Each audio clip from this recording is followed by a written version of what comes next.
Lead generation is everything, and we're going to talk about your three main lead generation sources today. Stay tuned. This episode of Keeping It Real is brought to you by Real Geeks. How many homes are you going to sell this year? Do you have the right tools? Is your website turning soft leads into interested buyers? Are you spending money on leads that aren't converting? Well, Real Geeks is your solution. Find out why agents across the country choose Real Geeks as their technology partner.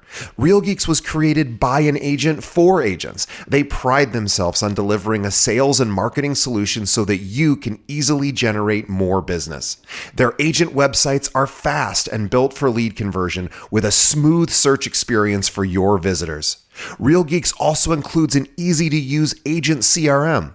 So once a lead signs up on your website, you can track their interest and have great follow-up conversations. Real Geeks is loaded with a ton of marketing tools to nurture your leads and increase brand awareness. Visit realgeeks.com/keepingitrealpod and find out why realtors come to Real Geeks to generate more business. Again, visit realgeeks.com/keepingitrealpod. And now, on to our show.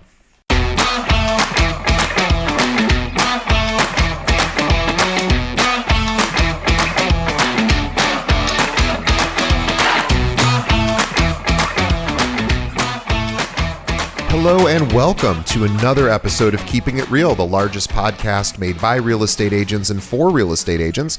My name is DJ Paris. I'm your guide and host through the show. And in just a moment, we're going to be speaking with top producer Jessica Burton. Before we get to Jessica, just a couple of quick reminders. Actually, I'm going to use Jessica as an example.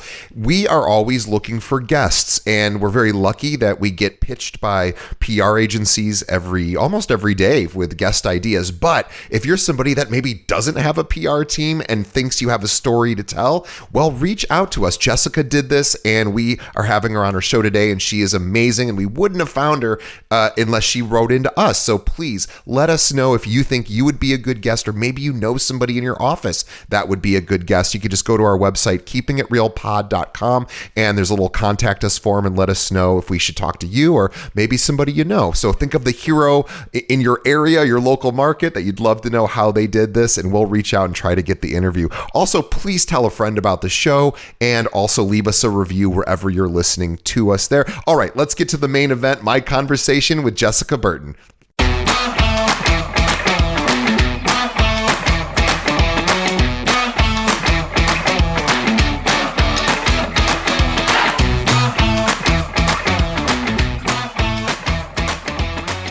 Today on the show, our guest is Jessica Burton from IndieQuest Properties in Houston, Texas. Let me tell you more about Jessica.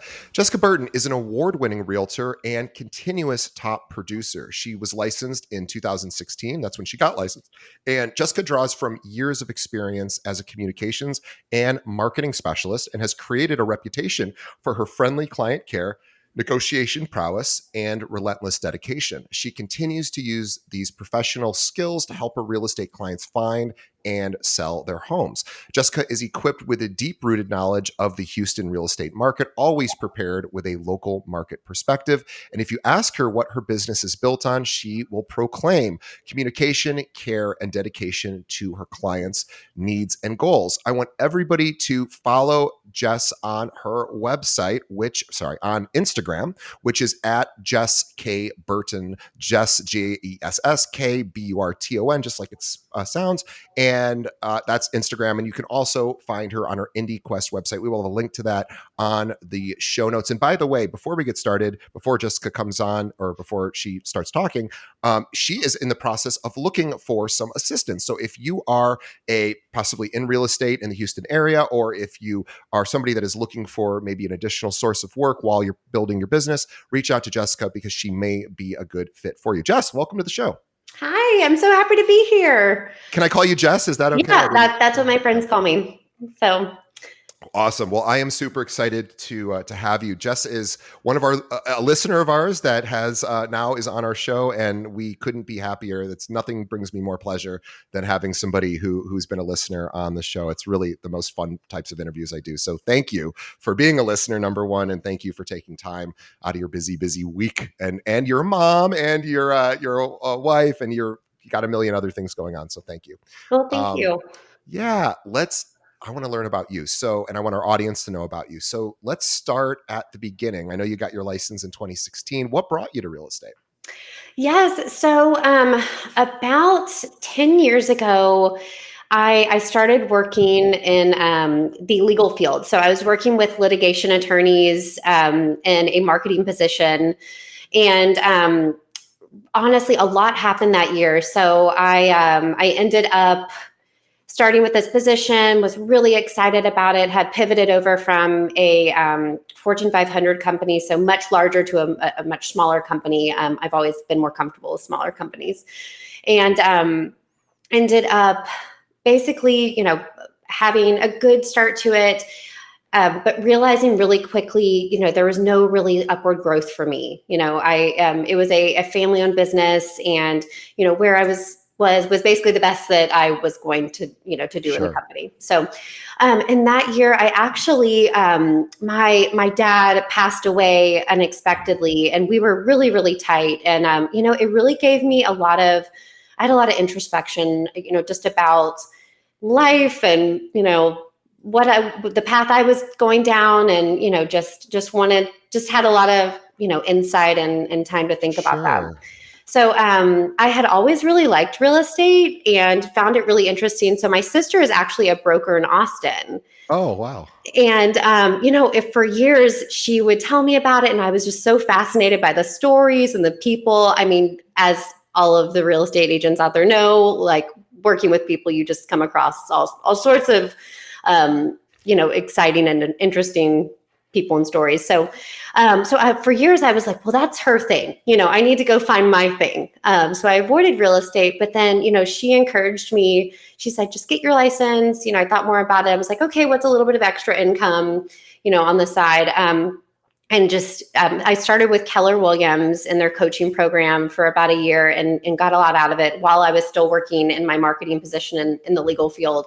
Wow. Yes. That's a lot to manage in two things like that at once. Well, I realized how much I loved real estate. So I was working, honestly, 2 full-time jobs, taking, really trying to build my business with real estate, doing open houses on the weekends, really, leveraging my relationships with my client attorneys, who then turned into real estate clients. And, just really realizing how much I loved this business. I mean, I love everything from design, architecture, the financial side of it. And then I feel like, on the other side of that, working in the legal field, I really understood the importance about understanding, the contracts and, the liability that goes along with that. So I was really, I made sure that I was very educated and, knew exactly what was in those contracts, so I could explain that to my clients. And I was working with attorneys, so they have a certain way of thinking and a certain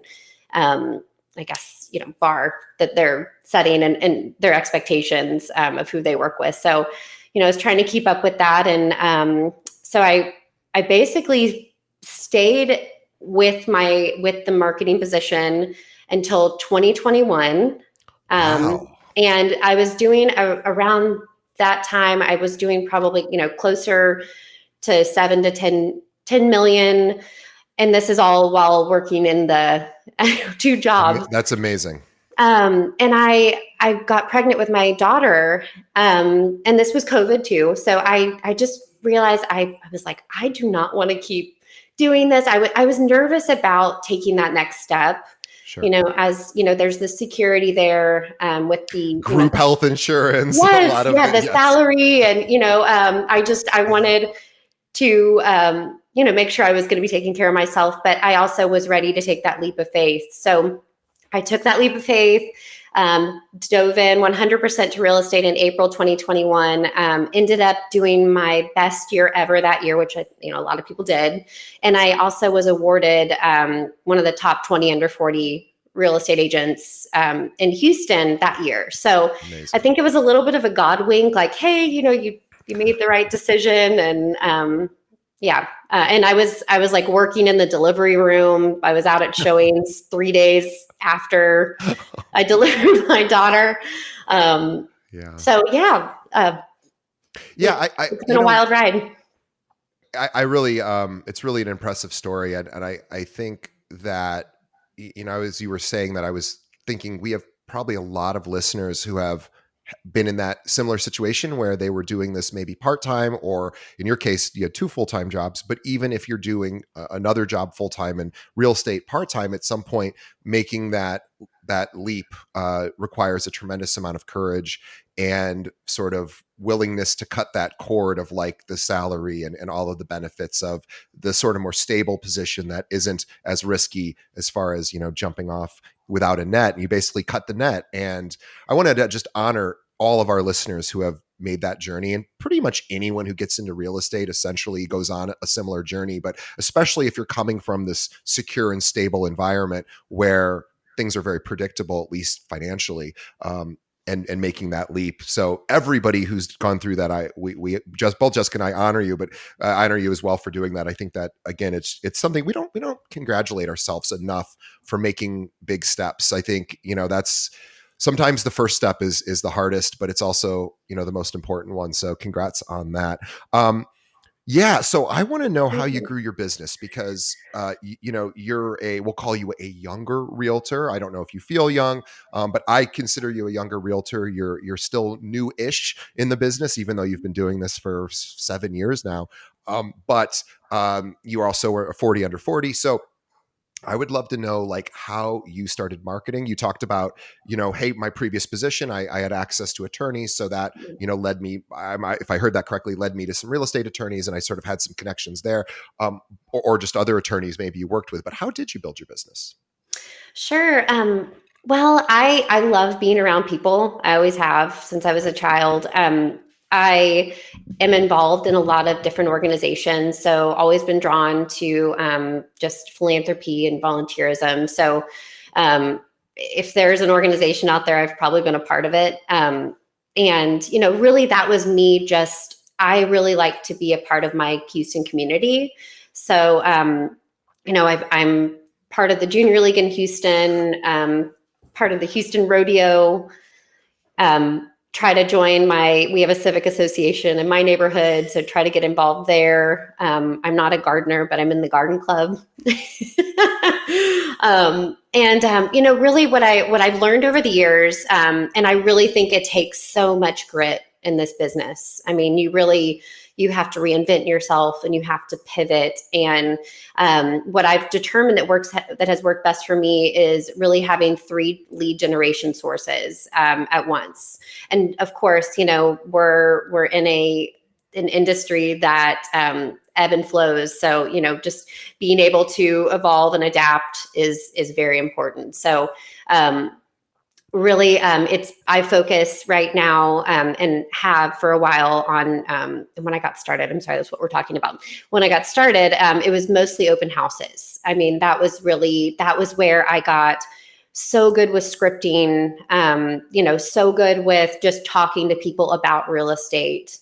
And did you have at the time listings to do open houses for, or were you asking other agents in your office or other agents you knew? Yeah. So about a year into my real estate career, I moved over to a smaller brokerage, and our brokerage, I'm still there. I've been there about 6 years. We are led by a wonderful broker and his wife. They're just a dream team. And Creston is my broker. He is a wonderful just influence and mentor. And, he was willing to allow, agents and myself to go and host these open houses. So, when I first got started, I was really buyer heavy, as a lot of agents are. So, I didn't have the opportunity to have many of my own listings at first. Sure. So of course that's changed through the years. But the open houses, and then, of course, my CRM has been a really important tool. So I actually use Follow Up Boss, and I love it. We love Follow Up Boss. I've used a few others. That one just seems to work best for me. There's a lot of great tools in it, and really just pivoting with advertising, figuring out when it is tangible, how I can use that. But also, I used social media a little bit more in the beginning, but I'm really utilizing it now. And so I'll talk more about that as well. So your three sources, I hear is philanthropy one of your sources, or is that more of anyway? What are your three marketing sources? I Mine should just are open houses, advertising, and then social media at this time. What kind of advertising are you doing? Just out of curiosity. So, it really depends on, I think there was a show recently and someone was talking about, understanding your demographics and how they get information. So I have actually send postcards to, the older demographic that really appreciates those and doesn't throw away the mail, because as we know, the younger generation doesn't really, appreciate that as much. And then advertising in local newsletters, newspapers, some websites, and really, it's something that I try it for about a year. And if I don't have any tangible return, I'll usually pivot to something else. But what I've realized is that it's important to be consistent. Yeah, you're right. Especially with some of the outgoing mailers or phone calls or emailing, whatever the sort of outbound activity is, it seems to, it seems to take a lot of, well, this podcast is just something I've done every few days for the last 6 years. It doesn't make me special, but it just makes me somebody that's done it for 6 years. And as a result, here we are, talking with you and 500 episodes later. And it's just about, staying on target, but also measuring those metrics. How do you measure? So it is trickier when you're doing website, website advertising or postcards. How are like when you do get a client, are you like, hey, how did you hear about me? Or is that how you're measuring? Or how are you knowing if those those outbound sort of marketing things are working? Yep. I usually do ask them, how did you hear about me? Or they'll let me know. A lot of people are pretty forthcoming with that information. Like, I saw you in, this advertisement and I really liked it, or, some kind of feedback. I've been stopped at grocery stores and in public before. So it's really funny because especially like after having my children, like, you're a tired mom and you would run to the grocery store and every single time you run into someone you know. So I try to like put myself together a little bit more now when I go out, because I, have grown my reputation in my community and know a lot more people as well. So really it's sometimes not so tangible, and that's like social media, sometimes people will see you continuously, but they may not say like, okay, well, you've been showing up in front of me for a couple years on, Instagram or whatever, and that's been ingrained in my mind, but I usually try to think about the person. And if I do know them, usually, how I've interacted with them.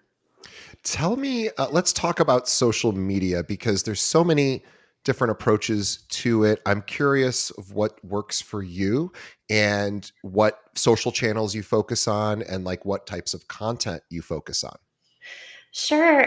So I actually, I just took, or I shouldn't say just, it was a couple months ago. I took Kim Ritberg's video boot camp, and plug for Kim Ritberg. Yes, She Kim is awesome. She's one of our partners. She does episodes for us specifically on social media. She is amazing. She's the real deal. And I'm so glad that you attended her course. Go ahead though. I'm sorry. She's so great. I'm actually doing her coaching course now, and that's been wonderful. So I have a social media manager, and for probably 2 years, she kept saying, Jessica, you need to get on video. These carousel pictures. No one's reading your posts anymore. No one's reading your posts. The algorithm doesn't like it. You've really got to amp it up. And she would give me these ideas and, try to encourage me. And then it really didn't register until I had a person reach out to me through social media who'd said, hey, I've been following you for years. I'd really like to purchase this home and would love to hire you as my realtor. And that was a, $17,000 commission. Wow. So I thought to myself, like, I can put out a few more reels. I can do this. So that's when I really got more serious about it. And at first it was really, it was just not natural. I was just really hard on myself and really in my head about it. And then I was led to Kim's class, and Kim, within like a couple of days, helped me and everyone else in the class, just become more comfortable getting on video. I stopped taking myself so serious and just started to have fun with it, and realized people on social media want to engage and connect. Like, that's the whole point of it. And I was doing it all wrong. Like, I would scroll. I wasn't really engaging or commenting as much. And she, gave me basically like an Instagram audit, and gave me the tools and encouragement, to just put myself out there. So, I focus a lot on videos, reels. I also, I'm engaging with a lot more people out there. Yeah. Can I pause? I want to pause you on that, because I want to make sure I get real clarity for our audience. When you say engaging, you were talking about as a consumer of social media, you would sort of do the infinite scroll, the more Right. being entertained by it. And what I'm guessing, as far as increasing engagement, was you engaging with other people's posts. Is that my understanding? Yes. So so really commenting on people's posts because they're putting them out there, and, I would like them and move on. I also have been creating more polls and realizing how much people love to give their opinion. And I love seeing people's opinions. So, you're mindlessly scrolling and then you're stopped with a poll. And a lot of times people will, they'll tell me what they think, or, vote on it. So there's just a lot more engagement that way. And then, I've also narrowed down the kind of content I'm providing. So I'm a little bit more mindful, trying to educate, but also entertain and just, enjoy myself a little bit more. So let's talk about your video content, because you're right. Video is everything. As a writer, I'm sort of at heart mostly more a writer than anything, and nothing is less sort of exciting for me than people moving away from writing. But I get it; it's just where we are. So video is super super important. What kind of video content are you working on, and what do you put out there? What I'm curious about is what percentage of it would be real estate focused versus here's what's going on in my life outside of real estate. Yeah, so I try to break it down a little bit, because I did decide to I have a business account, but I also mix in my personal life in there. So I really broke it down in like 4 sectors. And so it's family, occupation, relationships, and dreams. So I try to do 25% family, 25% occupation, my real estate business, 25% relationships. So that's going to be like, relationships with the community or philanthropy or, just family, friends, a little bit more of, that's also tying into family, but just a little bit heavier on that side. And then dreams is also going to be a little bit more about, home design or anything I'm really interested in. And that's, really, it's mixed up from time to time. But I And do try do to. you sort of alternate them? You're like, you're doing, how many videos a week are you doing these days, roughly? Oh gosh, I try to focus on like 2 reels a week and then stories every day. But what my social media person and I have organized is a calendar. So we have the calendar of posts of what we're going to do for the next 2 months. And of course, that can change depending on if I get a new listing or need to, market something. We revisit that every 2 weeks and discuss what's going on in the market. But that's my goal, of course, but that also comes down to, I have to back up and schedule a content, afternoon to make sure that I do have, these videos done. So I've learned about, and it's so funny because it makes me sound like I'm like a dinosaur or something, but, like batching has become more popular. So I've been doing more batching because Let's define batching for our audience. So batching is when you actually just take a bunch of videos at once, and that you can, schedule for a different time. So it's going to, be as many as you'd like. So you would do like 3 separate videos that would span over 2 weeks. Got it. So That's been really helpful because I was literally getting up and getting dressed and trying to do videos every single day, and it was stressing me out. And sometimes you wake up and you do not want to be on camera. So I would just define, a day, a week, for 3 hours, I'm going to do videos and here's what I have in mind. And then planning ahead and having that, I guess the plan and being mindful about it really helped me. Curious, do you ever share, and there isn't a right or wrong answer here, I'm just curious, do you ever share failures or mistakes, or I'm in a rough mood today, or this happened in my life? Obviously, everyone has personal boundaries, and those are everyone's personal decision. But I'm just curious. I've started to notice a bit of a trend, at least here in our local market, where I'm seeing realtors start to talk a little bit more about, hey, this didn't go my way today. And there's like a lesson that can be learned from that. It's not just I'm complaining because it's raining and I wanted it to be sunny. But are you thinking about? I don't know. Do you share some of the harder parts, or is it more about all like the fun stuff? Because people, I think, like to see both. Yeah, they do. So I think I share more of family life, Sure. and sort of the juggling act. Well, there's lots of challenges with family life, so yeah. Yes. So, I've done some like days in the life of a realtor, what people really like. And I'm like, at first I was like, who wants to see this? Who's interested in this? But people really do want to connect with you that way. So, I'm pretty light, as far as like the videos that I do. I'll make jokes about like, every realtor out there has probably experienced this where you can't find like a key.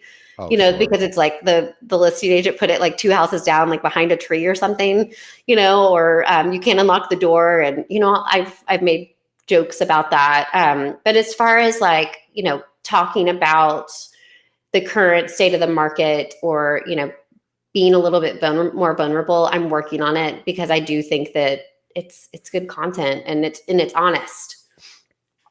It is. It's always, to me, I'm always so impressed when somebody's willing to share a difficult part of their life. And again, it's not for everybody, for sure. And of course, we need to keep our privacies and things. But I always encourage our audience to, and again, I don't think people ever want to hear you complain about stuff, but sharing like this has been a challenge today because this and this happened. I think that would be really cool a lot of times for audiences to know, like, oh, these are the challenges realtors face too, because of course we know just how challenging it is. But I will say this is funny. I wanted to mention this. We were talking about video. We're talking about video, and we're talking about social media. And I was at a Zillow conference in the last few months, and they did a presentation, and one of their presentations was like a 2-day thing. And they said, the headshot is dead. And I was like, ooh, I got to go to this presentation because that sounds cool. So the headshot is dead. And what they were explaining is that based on all their data, and they have more data about home buyers than anybody, of course. And what they found is that with people who advertise on their site, meaning realtors who pay for leads and that kind of thing, that if the headshot is, if all things are kind of equal, meaning like the realtor's got about the same number of reviews, and they're looking at like 3 or 4 agents on a page when they're looking at a listing, and they have to click one to ultimately decide on who the lead is going to go to.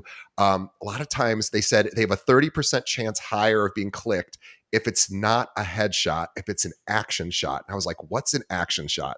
Which basically just means the camera catches somebody doing something. That's not necessarily like staring at a camera looking perfect and everyone's, all filtered up. So this would be like catching you laughing, or catching, somebody smiling, or whatever, making a grimace or some sort of silly thing, but when they're not looking at the camera. So, just a little tip there for everyone that just came to mind. But this is what we're talking about, sharing your life, right? Like the perfect headshot, nobody cares. But what people do like is they want to see the real person, the real person behind it. So that's where you can get videos, real stories. That is such a great, Right. great And point. it's funny because, my corporate training really programmed me to try to be perfect and, Sure. try to have it together and look a certain way. And that's, I've bonded so much more with my clients and the people I've met when I've been vulnerable and real. It's not always sunshine and butterflies, and so and that's how I've also bonded with other realtors, and it's Yep. beneficial. for sure. Yeah, I agree. People connect to imperfection and challenge a lot more than they do to perfection, because none of us can really connect with perfection unless Right. we're narcissists. If we're narcissists, Well, then we think everything we do is perfect. So if that's the case, you should go get help. But if you're a non-narcissist, what you find is you connect more with people's challenges. So anyway, I want to switch gears because there's so much more to talk about, and I want to talk about how do we, so we're talking about building a brand, utilizing video and social media and other things that you're doing, but you are getting leads coming in, and what we know is generating leads is challenge number one. Challenge number two is, oh, I have leads now, what do I actually do so that they don't fall through the cracks, and that I don't sort of not give them the attention I need. So how are you staying on top of leads? yes. So I am really big on processes. I think that that was something that I realized early on because I had both jobs. I didn't have time to go in and try to, get organized every single day. I mean, a CRM was something that I invested in early, because I knew that I needed to keep information in one place. I knew that I needed to figure out processes, and I couldn't just fly from the seat of my pants, which I did do for, the first year. And, so I'm really big on processes. I follow the effective time management. So I think Rob Deirdrick is a big advocate of that. And so basically what that is defining what you're going to be doing basically every hour of your day. So, and it's easier said than done, especially with having a family, especially with being in real estate, because you could have an email come in or a call or anything that just, steers your day in a different direction. So, but And you have two little ones that are which you've said earlier, but we should also said are under the age of 2. So you have a 2-year-old and a 9-month-old. So you are crazy. This is like peak mom time right now for it you is, and your but kids. I have mastered the art of delegation. I mean, that has just that has been a game changer for me. So, we have, I've thankfully, and I have a very supportive husband. I mean, he's wonderful. So that, that helps so much. But really, making sure that my processes are in place. So, I know we're not talking about data, the hours of every day, but something I do want to mention is, we've got to have a lot of energy in this business. We've having big energy, and making sure that people know that we are prepared and we can keep up and we're going to be there to, provide the knowledge and, make sure that we're on top of, especially in the last couple of years when things were moving so quickly. So I try to start every single day by working out before my kids get up. And that's a hard in its own, but also, trying to take a few minutes to have quiet time, like meditation time. I don't want to call it meditation because sometimes I can't get out of my own head, but at least so I can set my day up and, have a clear mind so I can go into it, really concentrating on work. So, staying in front of clients is, been about my processes, but it's going in. I try to contact at least 2 of my sphere, that can be past clients or, clients I'm currently working with, and just anyone that's in my database. And I try to connect with them through a text message. I've actually, since I took Kim's class, I've been doing videos, like video text. Sure. And people love it. It's really something as easy as like, hey, I've been thinking about you and just wanted to say hi, or hey, like I saw this and, I just wanted to see how everything was going, or even, if something has happened in someone's life that may not be so great, and you can give, a nice message that way as well. So really trying to stay in front of people that way. But until I defined that I was going to actually follow up with 2 people a day, I would say, and made sure as part of my processes, I would say I would do it, but I wouldn't do it. Mm-hmm. So now, understanding from 9 to 10 a.m., I'm following up with people. So the time blocking got you to actually complete the task. Correct. And And setting up your day before the day starts. yes. So I spend the last hour of my work day, and I usually am in the office like 9 to 5. I get home around 5:30, and of course, I try to devote that time when I get home to my kids. But as we all know, that doesn't always work out. But at least have those couple hours before they go to bed. So if I know I've really concentrated and really put my head down at work and gotten through what I need to get through, it makes me feel so much better, getting home. I want to go back to exercise for a second. We never talk about this on the show, and I just want to get your take on this. Obviously, everybody knows they should exercise for, just for all sorts of reasons that are beneficial that I don't need to go over. I'm curious on how important exercise, whether it's strength training or cardio or a combination. I'm curious you talked about needing the energy to do the job, and we know this is a high energy job. How critical, and you're a busy mom, you've got 2 little ones, you're running a business, you're also running a whole household with your husband. You're busy, yet you're making time for this. And for a lot of us, exercise is going to be the thing that first goes when we get busy, because number one, it's painful and hard and, and sweating and it's no fun.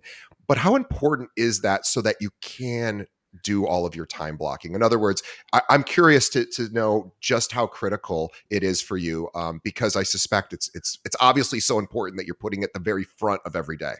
Yeah. Well, it's for me, when I am exercising, it's helping me create more energy because I'm in better shape. I'm, in addition to exercising, that's also trying to eat clean. I definitely love my occasional glass of wine or a beer. So, everything in moderation, right?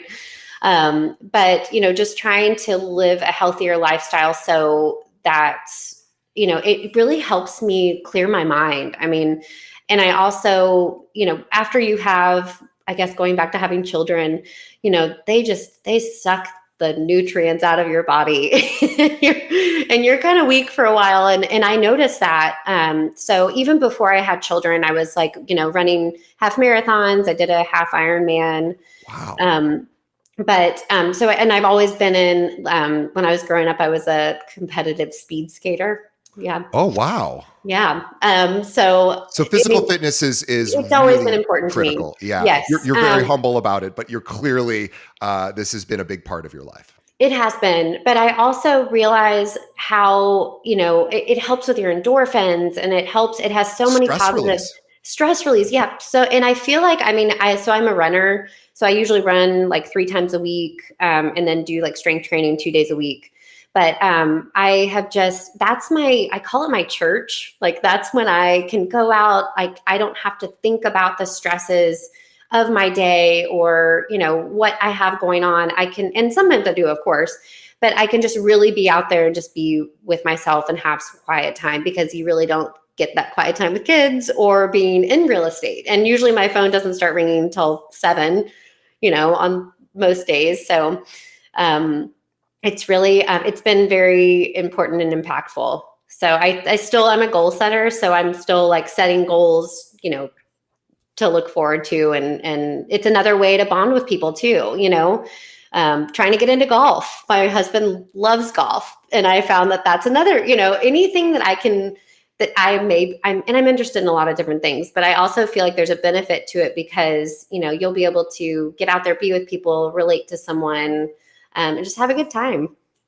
Well, and also you have that athlete background, so this competition part is sort of hardwired into you. It's clearly, it works for your business as well. But yeah, I agree. I really would encourage everyone, if you're not currently exercising, we all struggle wanting to exercise. Nobody really wants to at least I've never met. Actually, I've met a few people that like exercising, but I certainly don't. But if you can just force yourself to do it, and there's lots of ways to force yourself. And I hate to even say force yourself because are you still seeing your personal trainer?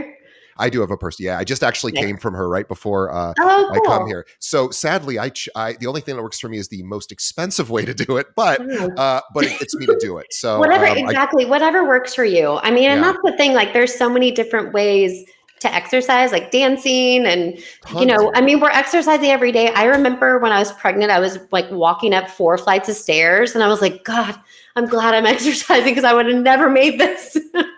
What I will tell people is if you do nothing else in your business, if you change nothing else about what you're doing, but you just get in physical shape, and I mean working out to a maximum intensity of about a 7 out of 10, 10 being, oh my God, I just collapsed. You don't have to do that. But if you can get, and I'm no expert, but I'm just telling you what I've heard. If you can do a 7 out of 10 3 times a week for, however many minutes it makes sense for you to do that, I bet you your business will increase because your energy will increase, your stress will decrease, you'll have more time to put on your business, and just try it and let me know if it doesn't work for you. But it is a hard path. That's the challenge with exercise is of Well, course I it's think hard. it's really, you can relate it to your business too, because, everyone started somewhere. So everyone was at the beginning of, their fitness journey or their real estate journey. And then, if you look at it that way, like it's not going to be, you're not going to go from 0 to 100 in one day. Like set those small goals and then you'll improve over time. I mean, it's helpful to look at it that way. I had to do earlier today. I had to do push-ups until I collapsed 3 different Oh times. no, I hate Yeah. push-ups. Now we don't always do that, but I will tell you that never gets easy. That's never fun. It's always super painful and brutal. But you know what? It's a good idea. So if anything, we just encourage you to get physically fit for all the other reasons that you should. But it will help your business. I want to talk about delegation, and then I want to get into managing the roller coaster that we're currently on. Right, maybe we're down in a dip at this point with rates and inventory. But before that, let's talk about how you delegate, because you've had amazing success once you started delegating. And let's first define, like, delegating means taking some activities off of our plate that we think could be better suited for someone else, maybe because we're either not very good at it or we don't like doing it or it takes up too much of our time.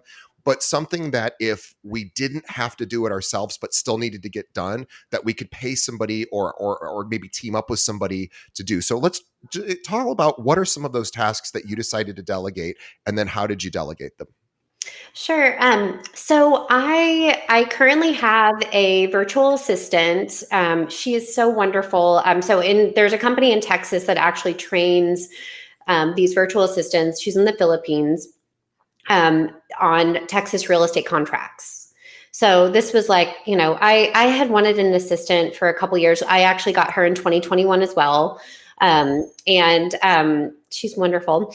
And I wanted an assistant, but I wasn't ready to commit to, the cost of having one. I was worried that maybe I would get this assistant and then my business wouldn't do as well. And of course, was ready to take the leap of faith, but hadn't. But when I did, it was just a wonderful decision. So she handles everything from, all of the admin responsibilities, communicating with clients through email, setting up meetings. She does personal stuff for me, personal stuff for like needs for my family.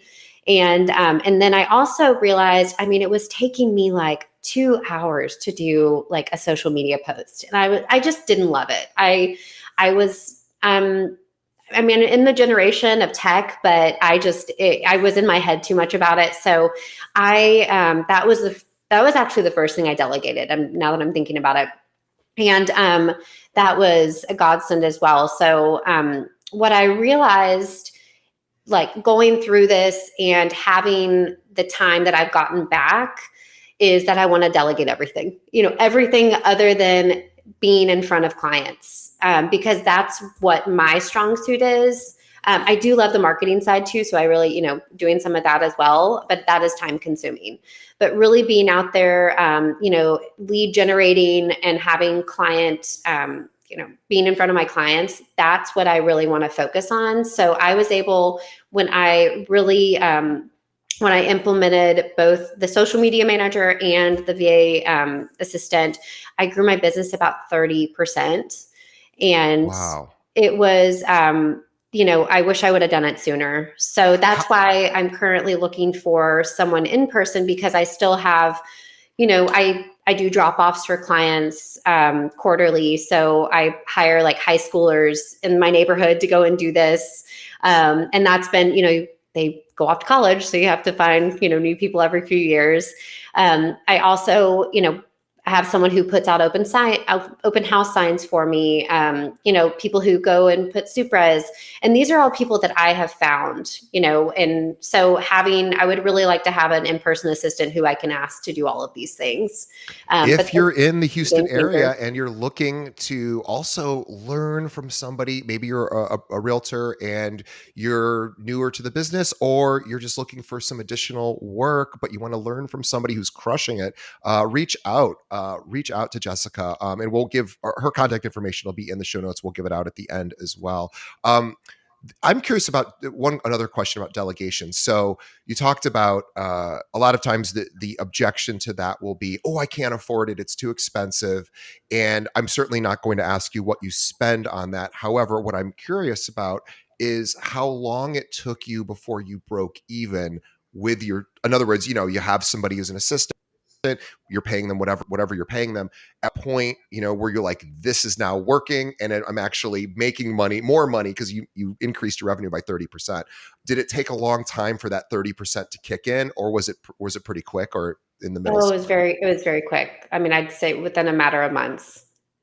Wow. It's a Yeah. pretty amazing return, actually. If we think about Yeah. like, if you could get 30% return on your money in a couple of months, and that's probably not exactly what happened for you, but whatever, 10% even in a couple of months, you're like a financial genius. So this is clearly, the numbers make sense. And Yeah. thank goodness for virtual assistants, for agents that are listening that maybe, can't afford to pay somebody, locally, maybe the salary would just be too high. There are virtual assistants. Philippines is a huge source of that. So you certainly can find people, and you're going to be giving work to people who want work, and they are going to tell you what they would like to be paid. It's not like you're deciding. They are going to tell you, and then you can determine if that makes sense. But you can find people for really inexpensive. Well, and I'll add to that too, because I came up with every excuse, there was. I was like, oh God, it's going to take me so long to train someone, and I just don't have the capacity for this. And yes, there definitely was, that the couple of months that we had to, get adjusted. But, she was the benefit that she gave to me and, to my business was well worth it. And, she's come up with other ideas for the business and has continued to help through it. So it was a great decision. That's awesome. Let's talk about where we are currently in the market. So, well, we know where we are if we're listening. This is 2023, October. We're getting towards the end of the year. We know what kind of year this was for most agents, and it wasn't the easiest year for most agents. So how are you staying motivated? How are you staying busy? Are you changing any of your activities? Did you change activities this year to kind of meet the market, or was it, I'm just going to put the blinders on and do what I always have done because that continues to work for you? There's definitely been a shift. I think it's something like 80,000 agents have left the industry this year. I mean, the Houston market has just been saturated with realtors the last couple of years, which, I'm sure that's the same story elsewhere. But really, it's made me focus more on my processes and, really try to be in front of people. So delegating even more responsibility for, administrative work to my assistant so that I can go and, have more lunches or more coffees or drop bys to my clients. So in addition to calling 2 clients a day, I've increased that, some days it's 4, sometimes it's 5. But I have, I'd make sure, I've had this in place for years. I've made sure that I send, handwritten birthday cards and handwritten notes. Every Thursday from 10 to 11, I do that.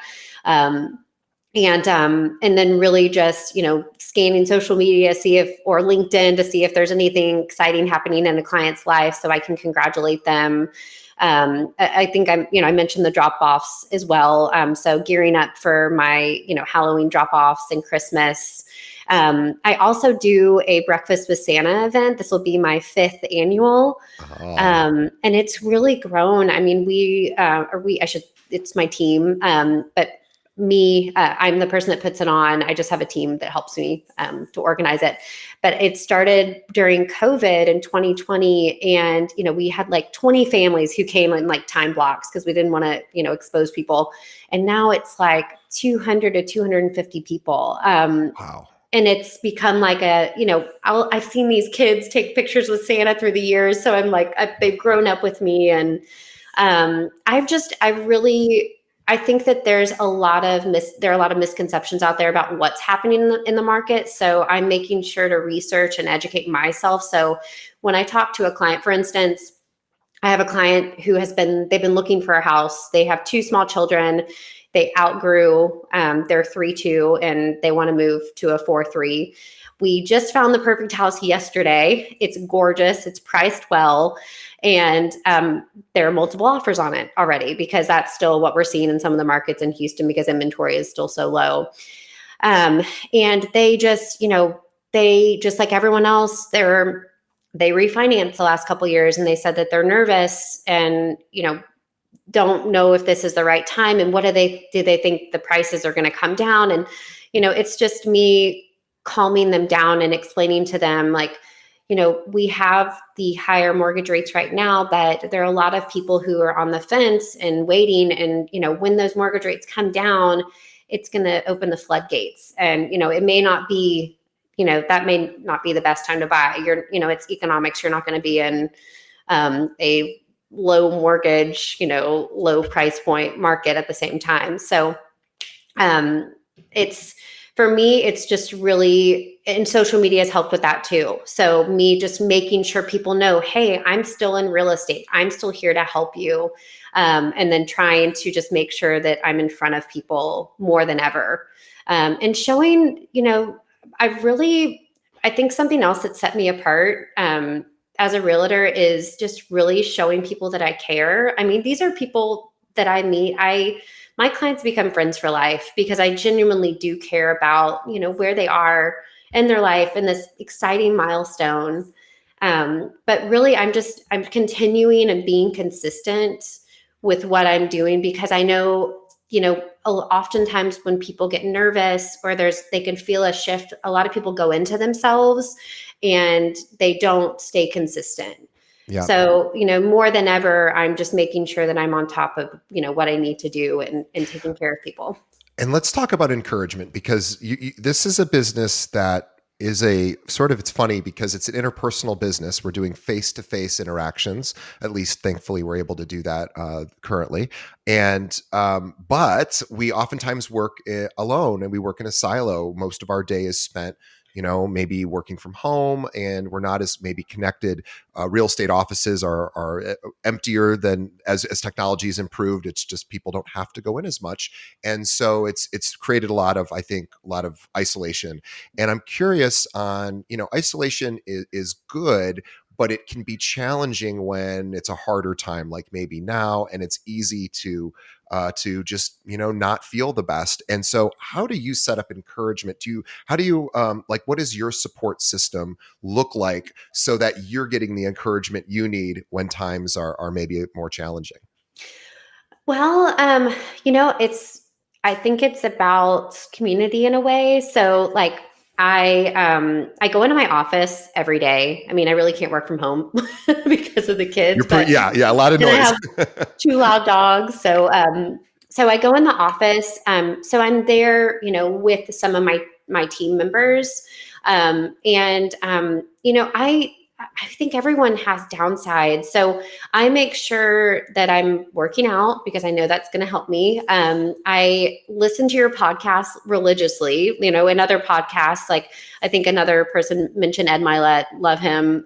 He's just very encouraging. And that's the thing. I try to, surround myself with positive people, people that are like feeling like it's doomsday. I don't want to hear that. I don't want that to come into my space because, that's what you think is usually, what is the expression, like how your reality is. So I just really try to stay positive, and I also try to get creative. This is the time, like, who cares? Try something out. Yeah. Try to make sure that I'm staying within my budget, but it doesn't hurt to just, try different things out or get creative or brainstorm with other people. So, I also have a good team in my office. Like I mentioned, my broker's super encouraging. And, I have a group of other realtors in the office that we just all sort of are there for one another. Also, my sister is wonderful. But really, it's just, making sure that I'm taking care of myself and staying consistent, like I mentioned. I like that. And, one thing you also had mentioned your husband earlier is obviously being an incredible amount of support. It was one of the first things you said earlier in the episode. And, for those of us that don't have a partner who, is supportive or we don't have a partner at all, this is where it becomes really important if you do work from home to have a support system and have people like you were mentioning, your sister, coworkers, et cetera, that, if you are somebody that, gets bummed out working at home, then find someone, another realtor that call you me. can. I will talk to you and encourage you. I mean, we're all, that it ebb and flows, and sometimes we have good days and sometimes we have bad days. But I mean, it makes such a difference when you, like, whenever I'm in a down mood and I call a friend who I know is going to be in a down mood, like nothing good comes from that conversation. That's true. Very, very true. Yeah. So find people that of course share your worldview, and we all need support. That's another thing. So if you don't have a good support system, make the rest of this year the way that you find your support, your tribe. Find the people that are like you, that will encourage you, that you can encourage, and you'll help each other. Kind of, that's that rising tide raises all ships kind of analogy. This has been really, really interesting. I want to just also talk. I want to end with just a little bit about process, because I know you're a process person. So tell us a little bit about what process means to you, and maybe if you could share one or two of your processes that are really important for you. I know we talked about time blocking, obviously that's one, but would love to hear any others. Sure. So, I'll concentrate on marketing a little bit. So I make sure that whenever I am gearing up for, my client interaction, that I am staying in front of my people at least once every 2 months. And that's really dependent on the tier.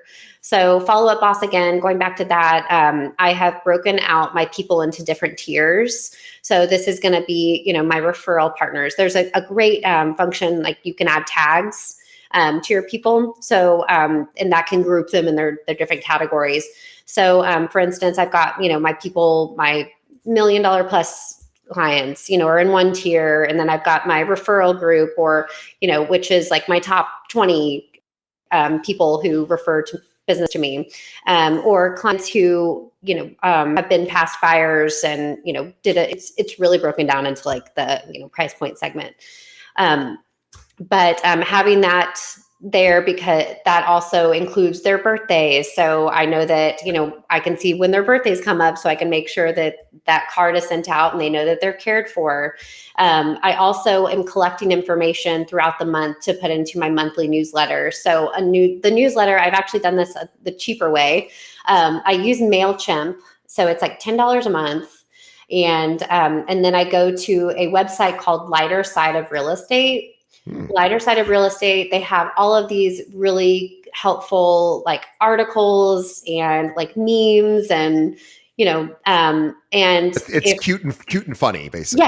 Yes. But it also has a lot of home related articles, or just like even like mortgage, what's going on with just homes in general, like the market. And so I will build my newsletter throughout the month, add any Houston happenings, and then make sure that, each day I'm really trying to focus on what's happening in my clients' lives, or what's happening, throughout a process. So every Tuesday and Thursday, I do check-ins with my active clients. Just to, even if I have nothing to say to them, I usually just say, here's what's going on. Here's what we have look forward to. I also have a timeline that is sent out to them whenever a transaction begins. So that's going to tell them the important dates. So I'll go back, I'll reference that when we're talking on the phone. A lot of these people, are busy professionals. So I'm texting with them a lot. And that's when also I'll do a quick video and just say, hey, here's where we are, just so they know that I am there and I haven't just disappeared, even if nothing's going on. So really, those are some of the processes. I don't know if there was anything specific. No, I that's could go that's on and good. I mean, on. no, of course you can. No, that is I think incredibly helpful. I mean, we did a lot.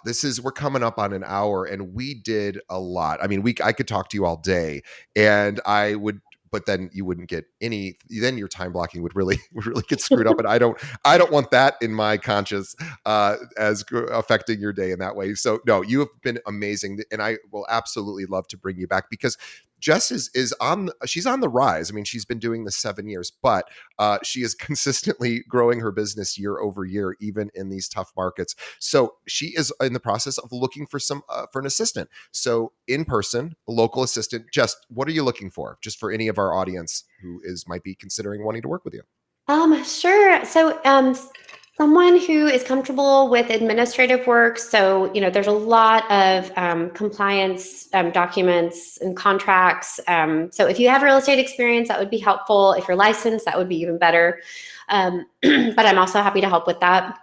And then someone that is comfortable with client interfacing and communications, someone that also has marketing experience, social media. I mean, just well-rounded. But also, if you aren't strong in one of these areas, I'm also really open to mentorship and just helping you grow. I truly believe that if someone is around me, I want to see them succeed and want to help you in whatever capacity that I can. So it's kind of I also just want someone who can keep up with me. Gotcha. Well, if anyone out there feels like this could be a possible fit, what's the best way they should reach out to you? Sure. So I'm on Instagram at Jess K. Burton, or you can call me at 281-704-2061 or email me at jessica@indquest.net. Awesome. Well, also everybody should follow Jess at Jess K. Burton on Instagram, and you can find her on all the other social channels as well. But she talked a lot about what she does for social media. So if you would like to see what somebody who's got a pretty good handle on social media, what they do on a regular basis, follow her on Facebook, Instagram, LinkedIn, see what she's doing. And guess what? You can inspiration, you can take her inspiration and actually duplicate hopefully some of her success. And she's just a heck of a nice person. So let her know that you appreciated her coming out on the show. Reach out to her. I just had a guest. No, I never tell our audience to do this, but we just had a guest reach out. She said, I just was on your show and I got over 100 emails. So, and obviously Oh my let's gosh. not, yeah, I don't want to bombard you with our audience emails, but if you did appreciate Jess on the show, let her know. She said something very kind to me, which reminded me to do this. Before we started, she had said something that was very impactful to me. And so please let her know how much you appreciate her being on the show. So on behalf of the audience, this is a great place to wrap up. Thank you. We appreciate you, Jess. You're a wonderful person. You could tell it comes through in the way that you communicate. And obviously you're a great realtor as well. And you're so generous and willing to share exactly how you grow your business. So we will definitely want to have you back on, when things are even more crazy and impressive for you, because of course they will be.